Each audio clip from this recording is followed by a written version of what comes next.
Assalamualaikum warahmatullahi wabarakatuh. Yang terhormat dosen penguji uji kinerja PPG tahun 2024. Perkenalkan, nama saya Putri Mayangsari, asal FPTK Universitas Lampung dengan nomor peserta 2024 245385. Saya guru SMA Negeri 2 Metro Provinsi Lampung, mengaku mata pelajaran fisika. Pada hari ini, Senin 4 Maret 2024, saya akan melaksanakan praktek pembelajaran guna memenuhi tugas uji kinerja PPG angkatan 3 tahun 2023. Berikut video saya.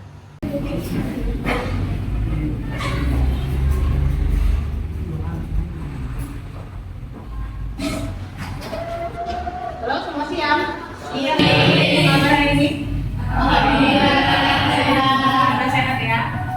Sebelum kita mulai mata pelajaran pada hari ini, tentunya kita berdoa ya. Terlebih dahulu, siapa yang berdoa? Silakan.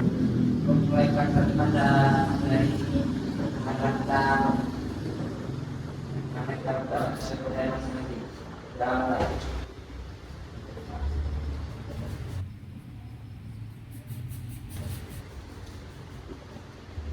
dan saya. Baik, kayaknya hari ini ada teman kita nggak berangkat ya, 2 orang ya. Ada Dava sama Kevas nggak berangkat hari ini ya. Karena mereka berdua ya. Dava ada acara. Kalau Kevas kemana? Oh, Kevas sakit. Mudah-mudahan nanti fasilitas kesehatan ya, supaya kita bisa belajar lagi bersama. Hari ini kita akan mempelajari hal yang baru ya, tentang pengelolaan. Nah, sebelum kita ke pengelolaan limbah, kita sudah belajar terkait pencemaran lingkungan. Ada yang masih ingat nggak apa itu pencemaran lingkungan? Silakan. Ya, Perubahan kondisi lingkungan karena ulah manusia maupun alam. Ya, kita berikut dulu sama dari. Ada lagi, silakan. Ya, silakan Satria. Lingkungan itu perubahan kondisi di lingkungan akibat ulah manusia ataupun faktor alam. Ya, kita beri untuk Satria. Oke. Setelah kita mempelajari materi kemarin terkait pencemaran lingkungan, ya, pencemaran lingkungan itu ternyata dipengaruhi atau difaktori oleh 2 hal ya. Pertama karena faktor manusia, kedua karena faktor alam. Dan perlu diingat beberapa indikator pencemaran.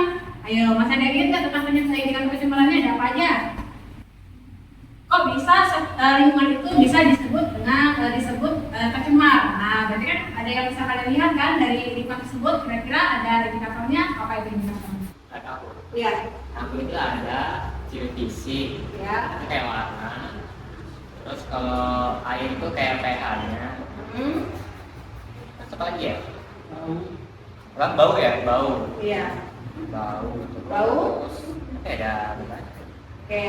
Jadi kalau yang kita pelajari kemarin, indikator pencemaran lingkungan itu ada yang pertama jadi fisiknya berubah ya. Kedua warnanya berubah, ada bau dan juga ada yang ada juga.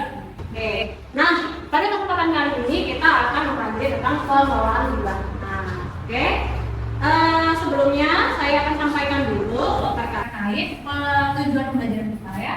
Nah, tujuan pembelajaran kita pada pertemuan kali ini adalah kita didik mampu mengkreasi media digital terkait pengelolaan pencemaran lingkungan yang terjadi di lingkungan sekolah. Nah, itu adalah tujuan pembelajaran kita pada hari ini ya. Sebelum kita memasuki materinya, nah ini adalah contoh gambar yang saya ambil dari sekolah ya. Coba kalian lihat, kalau gambar di sebelah kanan saya itu gambar apa? Ya, kira-kira kalau misalkan kalian melihat kondisi yang seperti ini, apa perasaan kalian? Tidak enak dilihat. Ada lagi? Baunya? Menyengat. Oke. Nah, kemudian kira-kira apa ya yang harus kita lakukan untuk bisa meminimalisir keadaan manusia seperti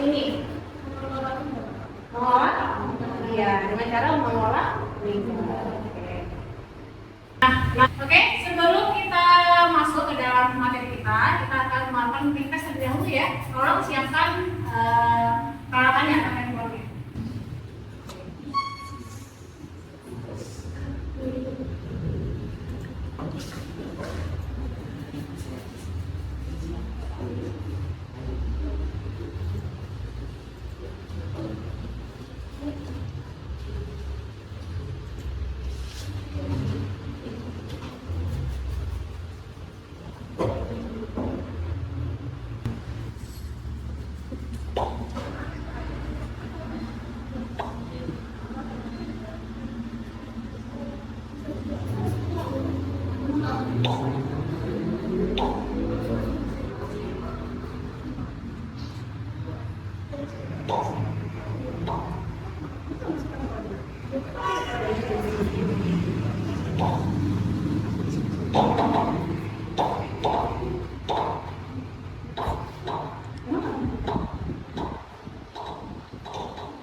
Ya, siapa nih juaranya?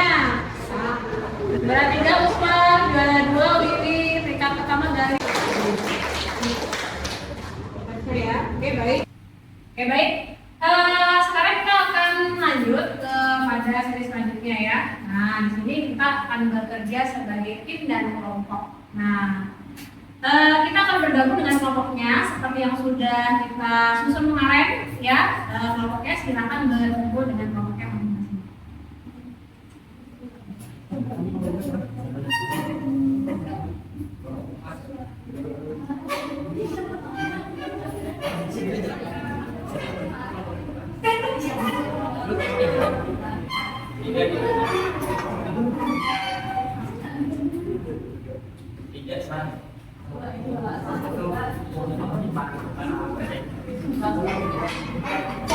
Cek dulu ya biar gak ngantuk. Nah, sekarang kalian bisa cari pasangan. Jadi SPG ini nanti permainan ini dibutuhkan 2 orang ya. Silahkan cari pasangan di masing-masing. Oke, ya sekarang berdiri dulu. Sekarang berdiri. Ya, berhadapan. Ya. Bertiga, 5, bertiga. Bertiga bisa. Berdua. Kadara aja bawa.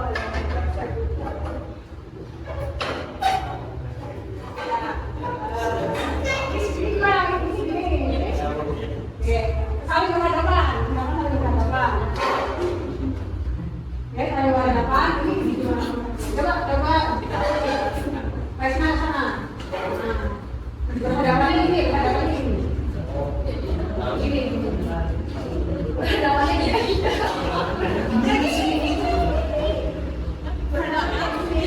Ini kan langsung ini.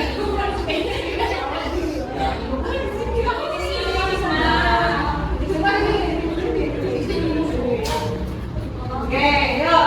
Ada sebelah kanan saya, oke? Ada sebelah kiri saya. Ini salah. Gitu. Ya, ada sebelah kanan saya, ada sebelah kiri. Oke. Ingat ya, sebelah kanan itu angka genap. Oke? Sebelah kiri itu angka genap. Nah, coba kalian seperti orang bersalaman tapi tidak salaman. Kalau saya bilang angka genap, maka yang mukul genap. Ya. Yang kecil ya. Ya, yang ini yang muda. Yang muda. Oke? Kalau saya bilang angka ganjil, berarti yang genap. Yang genap.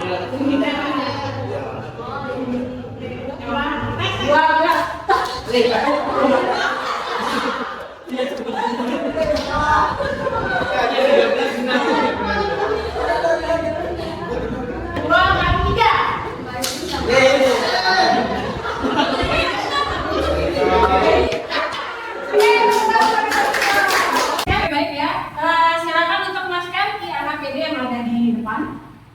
Satu lagi.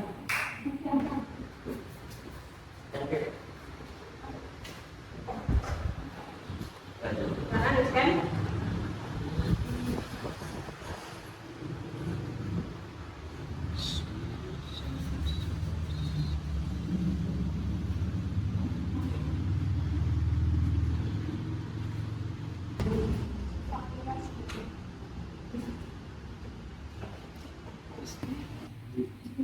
Kali ini kita akan melakukan pengamatan. Nah, pengamatan ini berupa video yang ada di depan. Kita akan melihat secara bersama-sama ya videonya.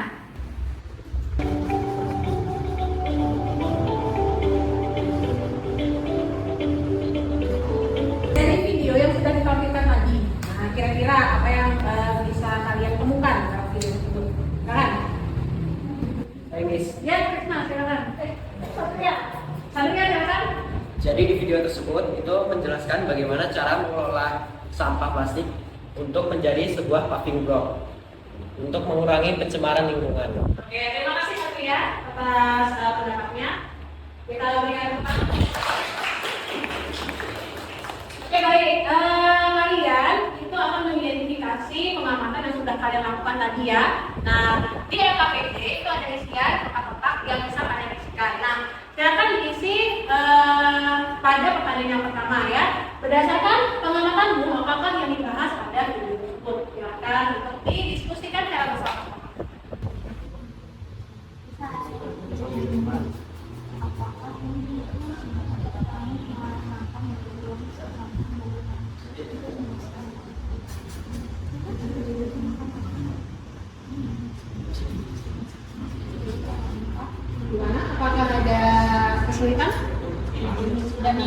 Oke. Aku ada pertanyaan nih. Iya, gimana? Kan di video tadi bahas pengelolaan limbah plastik, khususnya yang tertolak. Pertanyaan itu kenapa semua sampah plastik itu beberapa ada yang tertolak? Nah, Kenapa sampah plastik itu ada yang tertolak? Kalau menurut analisa dari Gary, kira-kira kenapa ya sampah itu bisa tertolak? Gimana? Kenapa? Karena kayak nggak semua sampah plastik bisa diuraikan, bisa didaur ulang lagi. Iya, nggak semua sampah plastik bisa digunakan di dalam jadi nggak bisa. Kenapa kok dia bisa tertolak? Kalau yang tadi di video itu kan sampah plastik itu kayak mirip apa saset, sampo, gitu. Saset sampo yang multi layer ya. Iya. Kenapa nggak bisa tertolak? Ya karena memang sampah-sampah itu juga tidak beruntung ekonomis. Ya, artinya dijual lagi itu tidak menghasilkan keuntungan. Makanya tadi di video tersebut dikelola bagaimana supaya bisa dipakai kembali ya menjadi barang yang oke, gitu ya. Oke baik, setelah kalian mengisi kolom-kolom yang ada di situ, ya, silakan kalian lanjut kepada literasi yang ada di sini. Di sini ada artikel, bisa kalian buka artikelnya terkait penanganan atau pengelolaan sampah di rumah sekolah ya. Kalian bisa juga cari sumber referensi yang relevan terhadap pertanyaan yang ada ya. Cari sumber yang bisa dipertanggungjawabkan hasilnya ya. Dan kemudian setelah kalian membaca literasi dan artikel yang ada, kalian di sini bisa melaporkan hasilnya berupa media digital ya. Media digitalnya bisa berupa PPT, bisa berupa infografis, kemudian bisa berupa video, poster dan juga lain sebagainya yang memang kalian minati ya. Nah kemudian setelah itu kalian bisa mencatatkan hasilnya di depan setelah membuat media digital tersebut. Oke?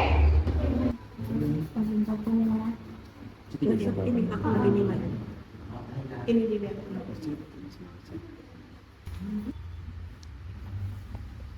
Sip.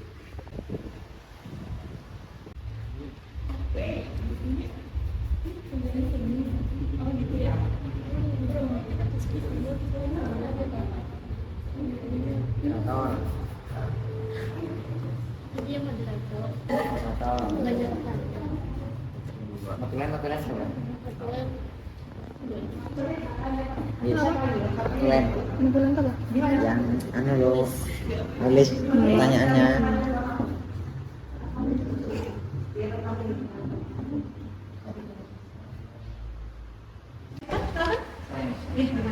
Kira-kira kalau konkret itu buat bangun pelataran rumah, itu kira-kira tahan berapa tahun?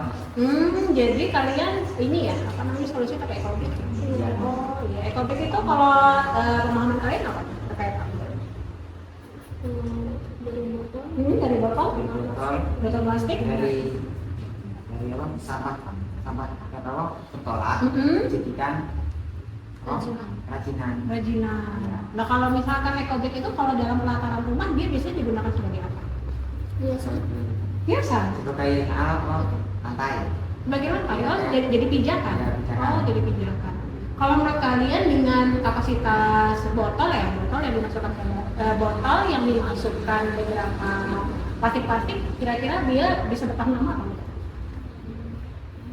Nggak bisa ya. Sebenarnya ekobrik itu tidak bisa dipertahankan secara lama ya, karena memang untuk solusi ekobrik sendiri itu hanya sementara aja ya. Tapi ternyata kalau misalkan tidak bisa digunakan, itu juga bisa jadi masalah jangka panjang ya. Mungkin bisa diolah lagi menjadi satu yang lebih bermanfaat dengan ekobrik. Oke? Ya. Diskusi di kelompok masing-masing ya. Silakan kalian mempresentasikan hasilnya yang sudah didiskusikan di kelompok masing-masing ya. Silakan Pak Maju Pak. Perhatiannya teman-teman. Saya buka. Assalamualaikum warahmatullahi wabarakatuh. Waalaikumsalam warahmatullahi wabarakatuh. Jadi kami di sini akan mempresentasikan hasil kerja kami. Sebelumnya perkenalkan, nama saya FCP Julian. Nama saya Uswatun Hasanah. Saya Dia Alia. Nah, pertama pencemaran lingkungan. Apa sih pencemaran lingkungan itu? Pencemaran lingkungan adalah masuk atau dimasukkannya makhluk hidup, zat, energi, atau komponen lain ke dalam lingkungan. Terus apa aja sih dampak pencemaran lingkungan? Dampaknya yang pertama dapat menimbulkan ketidakseimbangan lingkungan atau ekosistem yang ada. Yang kedua merusak keseimbangan ekosistem dan menyebabkan gangguan bagi manusia, hewan, dan tumbuhan.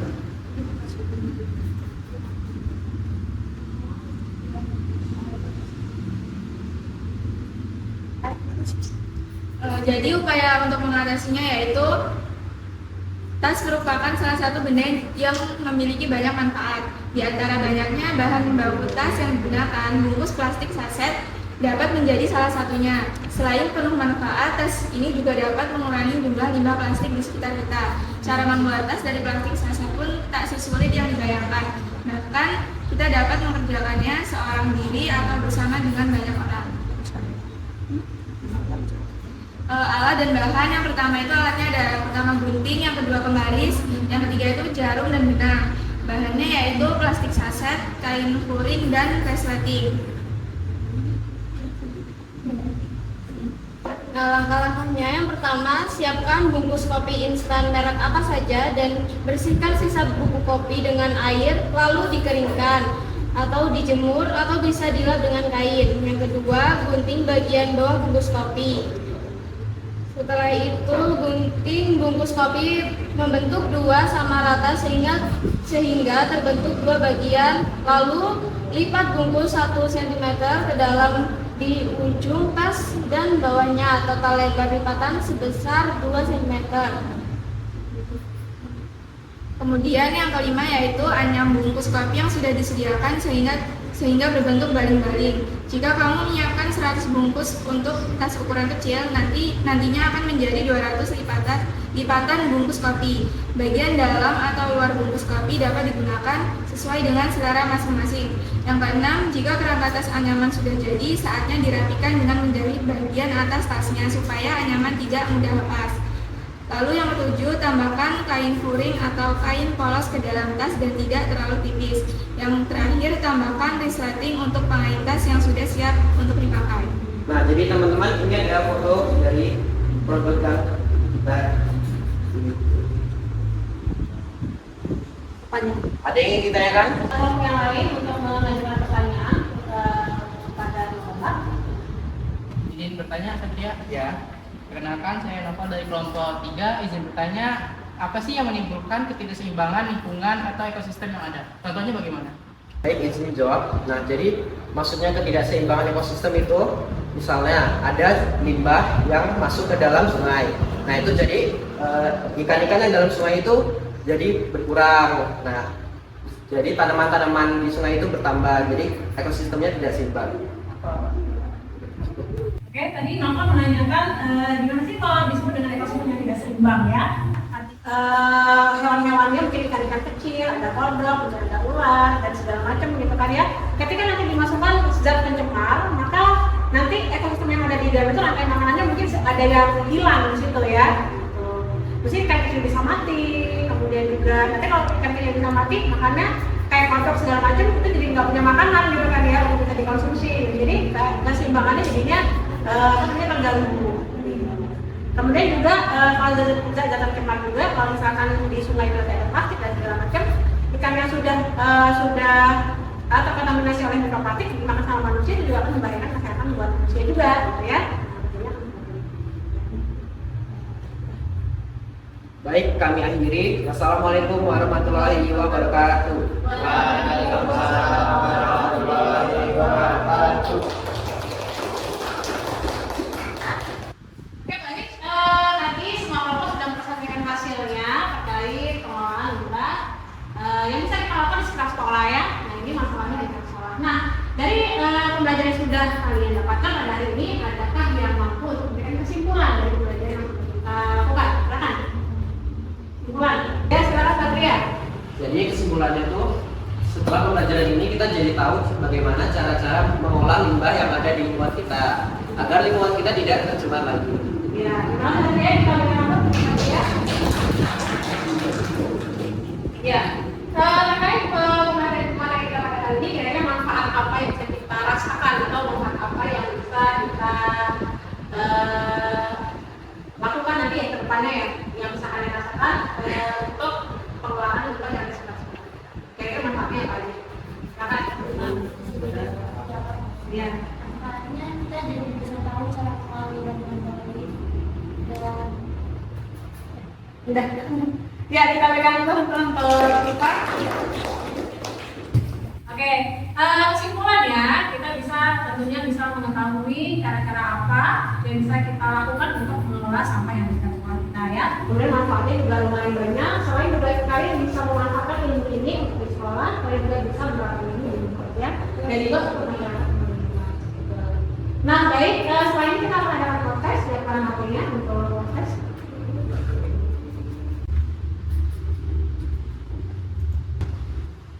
Silakan scan barcode yang ada di depan atau bisa masuk ke dalam kodenya ya 9288.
Ya, peringkat 3 Agi, kedua Ratu, ke-1 Kil. Oke baik, selama pembelajaran kali ini kita akan melakukan refleksi ya. Baik pembelajaran yang sudah kita lakukan. Masukkan HP-nya, kemudian kita akan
Demikianlah pembelajaran kita pada hari ini.